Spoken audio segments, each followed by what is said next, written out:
MP Mithun Reddy అరెస్టుకు వ్యక్తిగత కక్షలే కారణమన్నారు MLC Botsa Satyanarayana. అవాస్తవాలను వాస్తవాలుగా మార్చే ప్రయత్నం చేస్తున్నారని చెప్పారు. చట్టాన్ని చేతిలోకి తీసుకుంటున్నారని, ఇలాగే కొనసాగితే రాబోయే కాలంలో పరిణామాలు తీవ్రంగా ఉంటాయని హెచ్చరించారు. రాజమండ్రి సెంట్రల్ జైల్లో రిమాండ్ ఖైదీగా ఉన్న మిథున్ రెడ్డిని బొత్స సత్యనారాయణ వైసీపీ నేతలు కలిశారు. మిథున్ రెడ్డి ఆరోగ్య పరిస్థితి మెరుగ్గానే ఉందని, ఆయన తల్లిదండ్రులను బాధ పెట్టాలని ఇదంతా చేస్తున్నారని అన్నారు. ఈ నెల 25న సీఎం జగన్ రాజమండ్రి వస్తారని చెప్పారు.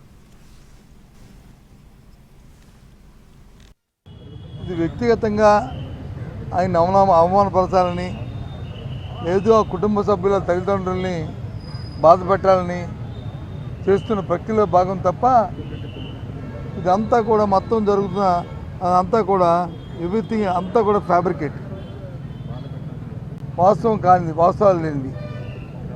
ఓ రోజు వచ్చి పేపర్లో రాయడం, లేదు టీవీలో వచ్చి ఎవరితోనో మాట్లాడించడం, మర్నాడు వచ్చి అది ఉంది ఇది ఉందని చెప్పని దాంట్లో లేని పని కలిపి అభూత కల్పనలు కల్పించి వాళ్ళ మీద వచ్చి కార్యక్రమం చేయడం అని ఈ ప్రభుత్వాలకి ఇలాంటి వ్యవస్థని డైల్యూట్ చేసి ఇలాంటి కార్యక్రమాలు చేయడం ప్రభుత్వానికి తగదు.